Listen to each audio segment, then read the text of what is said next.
Bonjour, je m'appelle Eduardo Carrasco et moi et mes camarades, on va présenter la vie de Charles Perrault et ses principales œuvres. Sous le ciel de Paris s'envole une chanson. Charles Perrault est né le 12 janvier 1628 dans une famille bourgeoise tourangelle installée à Paris. Son grand-père a été bourgeois de roi, son père Pierre, avocat au Parlement de Paris, s'est marié en 1608 à Paquette Leclerc qui lui donne 7 enfants. Charles est le dernier de sa famille. Il fait des études littéraires brillantes au collège de Beauvoir à Paris, dont il raconte dans ses mémoires qu'étant élève de philosophie, il quitta la classe à la suite d'une discussion avec son professeur en compagnie d'un de ses camarades. Tous deux décident de ne plus retourner au collège et ils se mettent avec ardeur à la lecture des auteurs sacrés et profanes, des pères de l'Église, de la Bible, de l'histoire de France, faisant de tout des traductions et des tracts. C'est à la suite de ces singuliers amalgames de livres et tout qu'ils mettent en vers burlesque le 6e livre de l'Ondier et écrit les Mémoires de Troyes.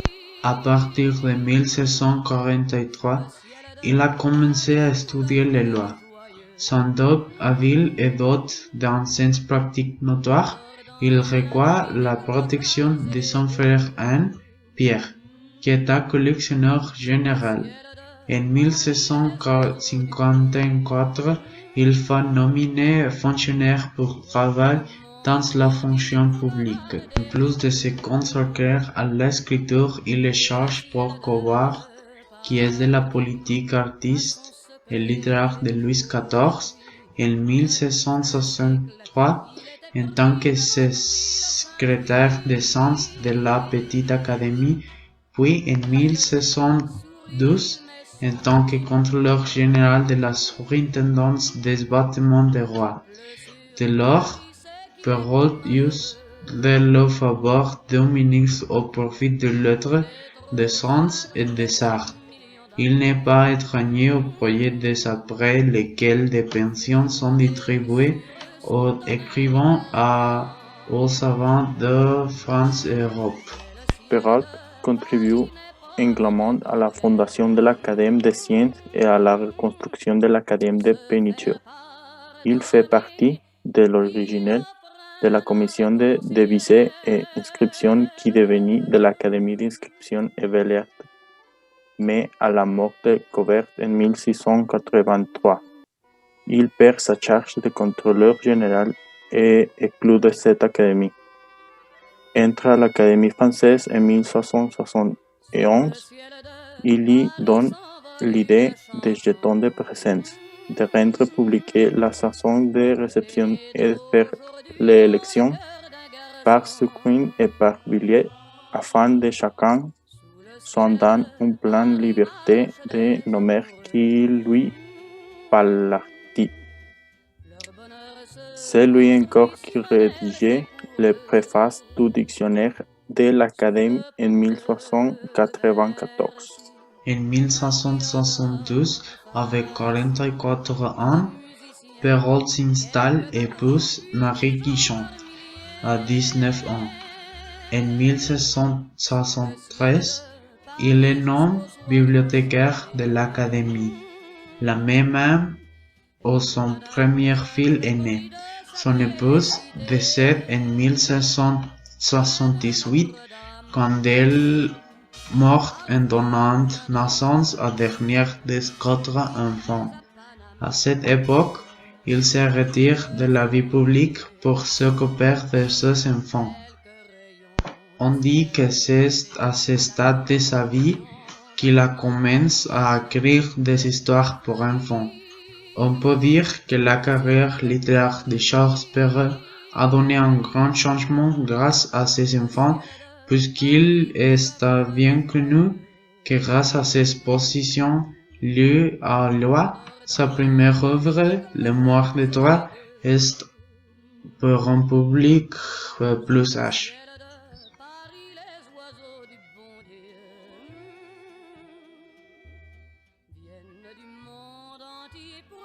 L'œuvre.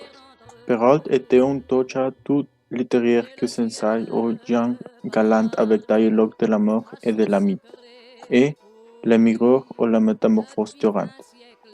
Toutes ses productions littéraires se bornent à quelques poésies littéraires, comme le portrait d'Iri lorsqu'il lut à l'Académie, le 27 janvier 1687, un poème intitulé Le cycle de Louis le Grand.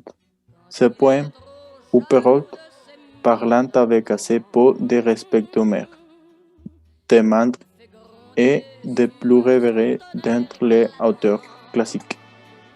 Plaça pour la première fois le 17e cycle au-dessus de tous les cycles précédents.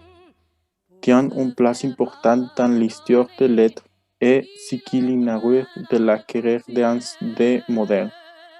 Perrault, qui sera le chef de file des partisans des modernes, y expliquer les régalités nécessaires entre les différents âges par une loi de la nature. À forme l'esprit comme à forme le corps. La nature est tout temps fait le même effort. Son être est immuable, et cette force assis. Dont elle produit tout ne se point épuise.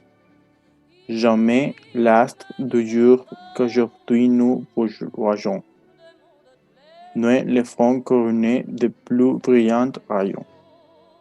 Jamais dans le printemps les roses empurnées dont plus vif incarnat les fruits colores. De cette même main les forces infinies, produisant en tout temps de semblants génies. À cette lecture, Boileau se leva furieux, disant que c'est une honte de la supercherie. D'autres académiciens qui voyaient un flatteur pour un moment applaudirent vivement. Racine félicita ironiquement Perrault d'avoir si bien mené ce jeu d'esprit et d'avoir si parfaitement rendu le contraire de ce qu'il pensait. Ainsi naquit une des plus fameuses querelles littéraires.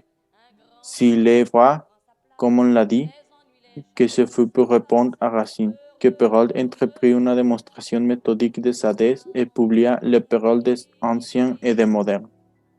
Ouvrage écrit sous forme de dialogue entre un président savant et un peu entre un chevalerin agréable et hardi, et un abbé qui représente la modération. Son quatrième tome consacre une part importante à l'architecture, reprend les idées que son frère Claude Perrault avait développées dans ce ouvrage, en se posant à l'encontre des canons éternels de la notion de vœu. Boileau répondit par des épigrammes et dans réflexions sur le logis. Dans cette discussion où les adversaires avaient à la fois raison et tort à différents points de vue, et où, souvent chacun se voit, ils se replient sans répondre. Perrault l'emporta général par l'ouverture. En l'urgenta, il reposait de ton spirituellement dégagé. L'emblée disputait où nous sommes amusants. Pèsera, sans finir, justor res futur. Nous dirons toujours des raisons, ils diront toujours des injures. Perrault se sépare alors à quelques paroles trop vives de son apologie de femme, qu'il publie en 1694, pour répondre à la satire Boileau contre les femmes. Les deux ennemis furent réconciliés du moins en apparence. En 1760, leur querelle fut continuée par d'autres écrivains.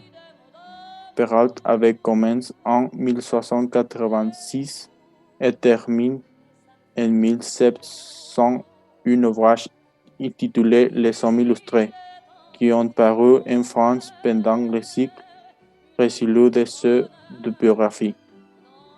Court, précisé et exact, accompagné de magnifiques portraits graves. Dialogue de la mort et de la mythe.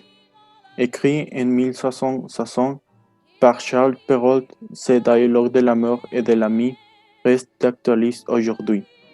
Dans ce dialogue, l'auteur commence en nous décrivant les naissances de ces deux notions, d'éléments proches, que parfois elles se confondent. Quand je suis d'un cœur, et qu'ils vous prennent fantaisie, idée, venir pour prendre ma place. Vous savez avec quelle douceur je vois les quittes. Je me retire in semblant et sans bruit. Le cœur, même, où se fait cet échange, ne s'apprécie pas. Et quelquefois, il y a longtemps que vous brûlez, qu'il croit que c'est moi qui le chauffe encore et qui le fait amer.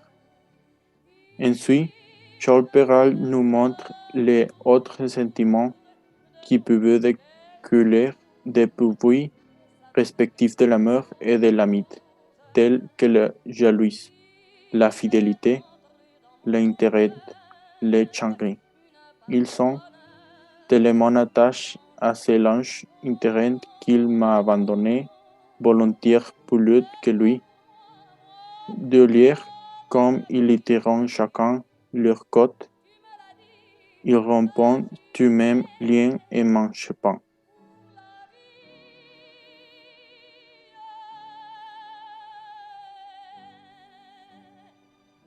Le comté de ma mère Loy. Le titre Le comté de ma mère Loy, ça se référait à la compilation de 8 comtés de fées écrits par Charles Perrault dans 1697. L'œuvre s'est devenue un classique de la littérature enfantine, occultant tout le reste de la production de son auteur. L'origine de cette collection, c'était quand Charles Perrault avait 79 ans et adversaire de John de La Fontaine, Nicolas Boileau et La Bruyère dans la querelle des anciens et des modernes. L'auteur n'inventait donc pas à proprement parler les contes qu'il écrit, mais s'inspirait de ces contes populaires de peut-être aussi du Pentamerone, recueillis de l'italien John Baptiste Vasari.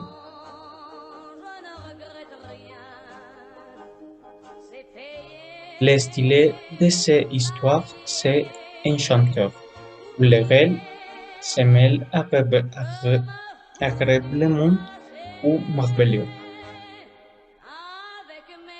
Personnifié par les fées et d'autres personnages. La rédaction c'est simple et naïve, mais derrière les fracheurs des stylets, les contes mettent en œuvre un son de violence et de beauté, aussi bien physique et psychique.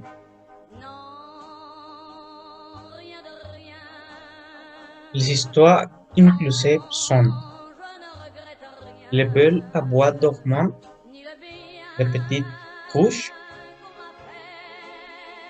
Barbe Bleue, Les Chats Beauté, Les Fées, Cendrillon et Les Petites Pousses.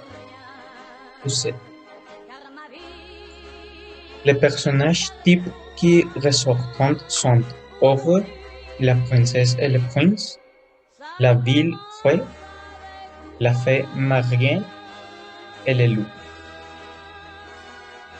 Les objets magiques sont de 3 types.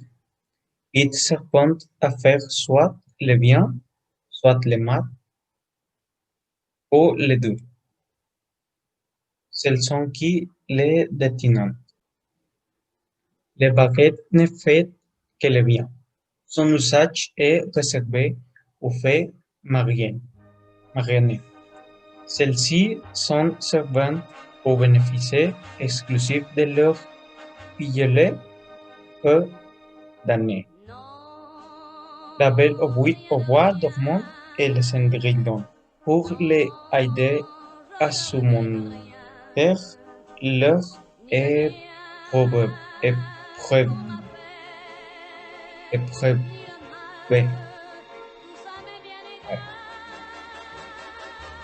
Les votes de cette livre présentant une certaine ambiguïté et le pouvant en effet ou der affaire, le bien ou le mal, selon qu'elles sont portées par les héros ou un personnage néfaste.